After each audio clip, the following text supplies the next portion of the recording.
मंत्री हेम सिंह जी भडाना साहब मंच पर उपस्थित,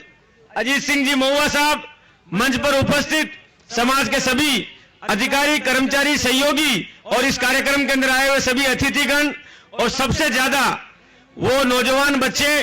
जिनका इस छात्रावास के माध्यम से, इस भवन के माध्यम से आने वाले जीवन के अंदर, जो सचिन पायलट जी ने कहा कि आपके जीवन के अंदर आपको कामयाबी मिलेगी, आपकी कामयाबी की पहली सीढ़ी देने के लिए समाज के कर्मचारी और अधिकारियों ने यह बीड़ा उठाया। इसके लिए मैं आप सबको भी धन्यवाद देना चाहता हूं। और जो बात हेम सिंह जी ने कही, उसी बात के अंदर मैं आगे बात कहूंगा कि आप सबको पता है, इस दुनिया में हर आदमी को पता है कि अगर किसी कौम के आगे वीर लगा तो वो कौम गुजर समाज है, जिसके नाम के आगे वीर गुजर लगा। और वो वीर गुजर भी तोहफे के अंदर नहीं मिला। आज भी अफगानिस्तान के राष्ट्रगान में आपके समाज का नाम आता है। आज भी जब पन्ना दाई की हम बात करते हैं तो हमारी भुजाएं फड़क जाती है कि स्वामी भक्ति के लिए उन्होंने अपने बेटे की गर्दन कटवा दी, लेकिन वो पीछे नहीं हटी। आज भी जब देश की आजादी की बात हम लोग करते हैं तो 1857 की आजादी के बाद इस देश के अंदर धन सिंह कोतवाल के रूप में मेरठ से जो आवाज उठी, उसने अंग्रेजों के दांत खट्टे करने का काम किए। और आज भी राजेश पायलट के रूप में एक ऐसा नेता इस देश के अंदर मिला था जिसने देश के किसानों को एक करने का काम किया। और उसके बाद जब गुजर समाज अपनी बात को और अपनी पहचान को भूलने लगा, उस समय कर्नल किरोड़ी बेसला के रूप में एक अवतार आया जिसने गुजरों को पूरे देश के अंदर एक करने का वापस काम किया। लेकिन मैं आपसे एक बात पूछना चाहता हूं कि इतिहास के अंदर जिस जाति का सबसे ज्यादा सम्मान था, इतिहास के अंदर जिस जाति ने हर समय इस देश की सीमाओं के लिए लड़ने का काम किया,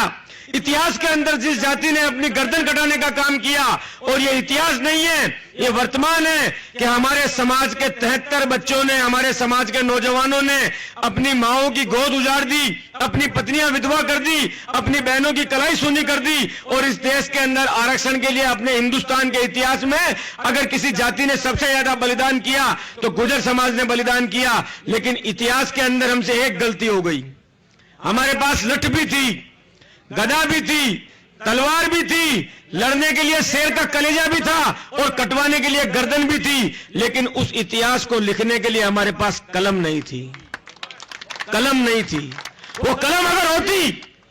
तो हमारे समाज के इतिहास को, जो आज शाही से मोहताज हो रहा है लिखने के लिए, जिसे हमें खून से लिखना पड़ा, वो इतिहास सुनहरे अक्षरों के अंदर लिखा जाता। और वो कलम देने का काम अगर कोई कर सकता है तो वो कलम देने का काम हमारा समाज अगर ईमानदारी से इस भवन को बनवाकर, इसके संचालन में अपना सहयोग देकर, और अगर ये बिल्डिंग बनती है और सिर्फ जयपुर में नहीं, राजस्थान के हर जिले के अंदर अगर इस तरह के छात्रावास तैयार होते हैं तो आने वाली पीढ़ी के हाथ के अंदर कलम आएगी और वो कलम आपके इतिहास को कभी मिटने नहीं देगी, कभी भूलने नहीं देगी और कभी बुझने नहीं देगी। ये बात मैं आपको कहना चाहता हूं। या मुझे एक बात पता है,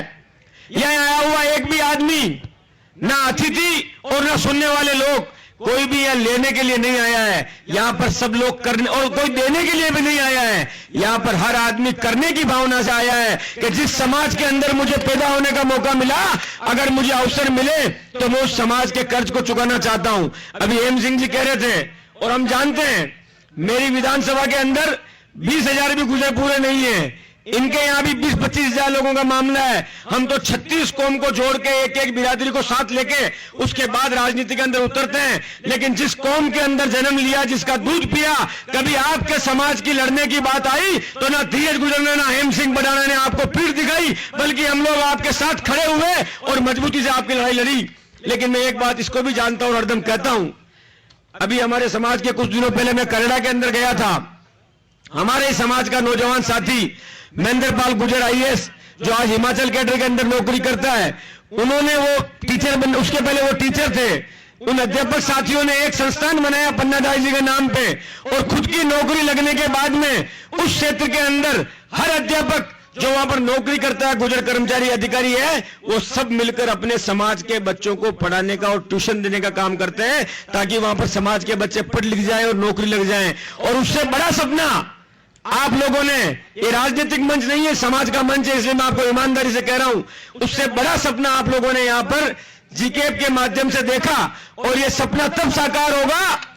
73 गुजर मरे थे, जब आपके समाज के 73,000 अधिकारी राजस्थान के अंदर बन जाएंगे, तब उनको सच्ची श्रद्धांजलि मिलेगी। हम तो आपके सामने सिर्फ ये वादा दिलाने के लिए आए हैं कि इस रगों के अंदर गुजर का खून है और इस खून की आखिरी बूंद भी आपके काम आएगी। और जिस दिन आपको पीठ दिखा जाए, उस दिन आप कह देना कि तुम्हारे खून के अंदर मिलावट थी। हम जब तक जिंदा हैं, आपकी आवाज बनने के लिए, आपको ताकत देने के लिए, आपका काम करने के लिए और आपको सहयोग देने के लिए आपके साथ में खड़े रहेंगे। और उसके साथ में आखिरी बात आपको और कहूंगा कि ये भवन